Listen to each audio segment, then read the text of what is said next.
ဒီနေ့ကတော့ဖြိုးကတကြံပိတ်ရက်လေးမှာမြန်မာမုတ်လေးတစ်မျိုးဖြစ်တဲ့ရှမ်ရှူလေးလှုပ်ရှားမယ်ပြီးရင်လက်ဝိုင်းကူတဲ့ကလေးလေးတွေကိုတော့ဖြိုးကတစ်ဖက်တုပ်လေးတုပ်ပြီးတော့ကျွေးမှာဖြစ်ပါတယ်12 vlog လေးအဆုံးထိကြည့်ပေးကြပါအောင်ရှင်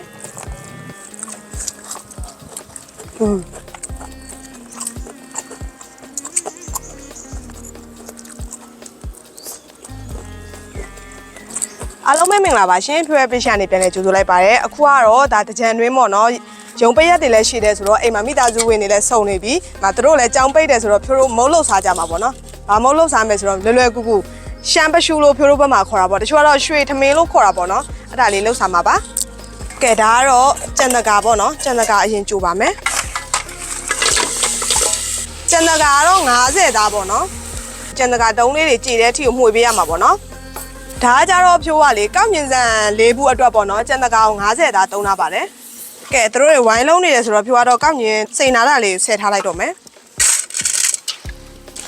ဒီကောက်မြင်ကတော့ဖြိုးတို့ဒါမနက်ထဲက3နာရီလောက်စိန်ထားတာပေါ့နော်ကြံတကာလေးအေးပြောပြီးဆိုတော့ဖြိုးတို့ပကံလေးကိုလောင်းထည့်ထားပြီးလိုက်ပါတော့မယ်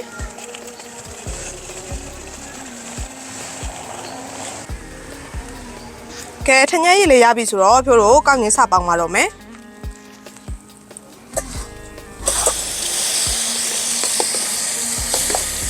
ကဲဒီခါကျတော့ဖြိုးကလေကောက်မြင်ကိုမပေါင်းမဲနဲ့ချက်တဲ့ပုံစံလေးချက်မှာပေါ့နော်အပြီးအောင်ပါ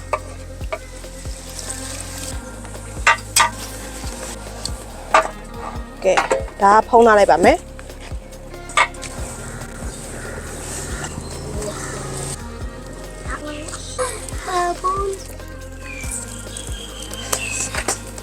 ကဲပြီးရေလေးနည်းနည်းထပ်ဖြန်းလိုက်မယ်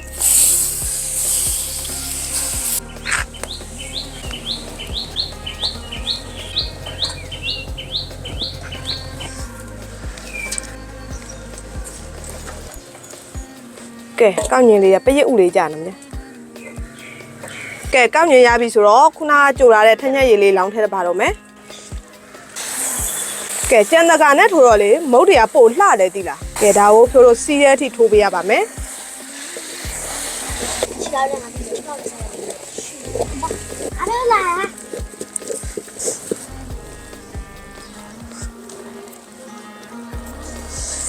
ကဲတဖြည်းဖြည်းနဲ့တော့စီးလာပါပြီဖြိုးကကျတော့စီစီတင်းတင်းလေးစားခြင်းလို့ထပ်ထိုးလိုက်အောင်ပါနော်နည်းနည်းတော့ကဲအခုလို့စီစီလေးဖြစ်လာပြီဆိုလို့ရှင်တော့ဖြိုးတို့ရဲ့ဒါရွှေထမင်းလေးကရပြီပေါ့နော်ဘန်းထဲကိုထည့်ပါတော့မယ်ကဲဖြိုးတို့မှာမုတ်ထဲမဲ့ဘန်းထဲကိုစီအရင်လေးနည်းနည်းထည့်ပေးရမှာပေါ့နော်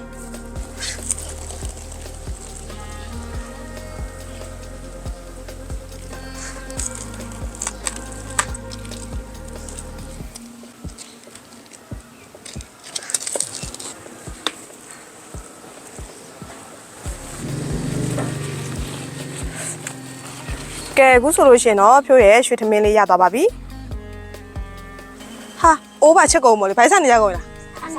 အဲ့ဆိုအမလက်ဖက်တုပ်ကြည့်မယ်ဟုတ်လားအေးအိမ်ပေါ်မှာလက်ဖက်ရှိရဲ့အိမ်ရှမ်းကြီးငပိလက်ဖက်ထုတ်ရဲ့ပဲရော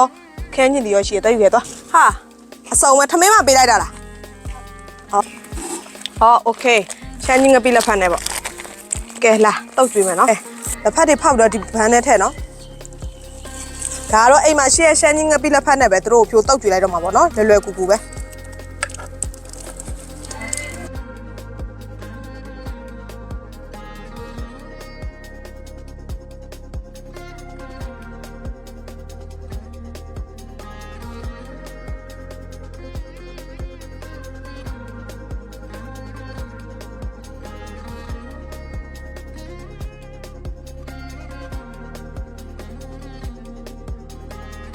လက်ဖက်တော့ရပါပြီထမင်းဖြူလေးနဲ့ပဲစားကြနော်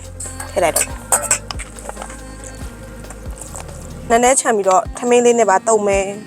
အမကတော့ထမင်းတုံးလေးထည့်ပြီးနေအောင်မယ်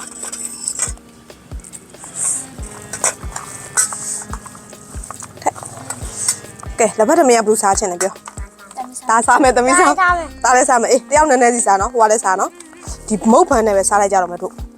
ဒီလက်ဖက်ထမင်းကိုစားချင်တယ်စားလို့ရတယ်လက်ဖက်နဲ့ထမင်းဖြူနဲ့စားချင်တယ်စားလို့ကြိုက်လို့စားမတော်လက်နဲ့စားစားကြပါဦးစား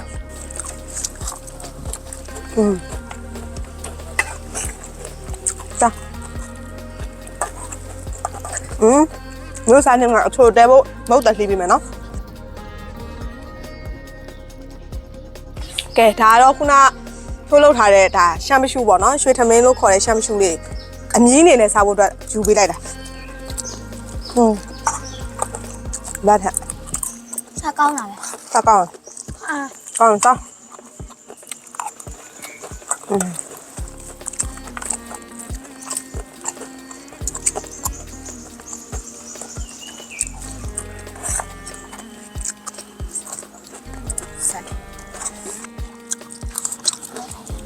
မင်းလာယူယ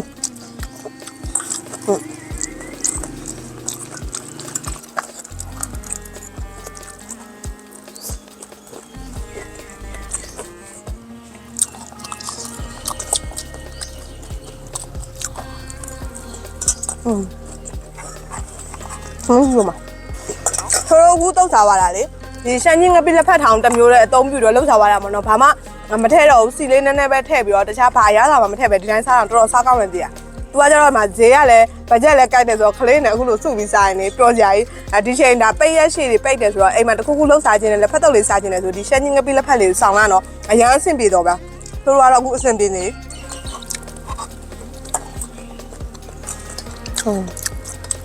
ကောင်းလား ကောင်းတယ် ကောင်းတယ်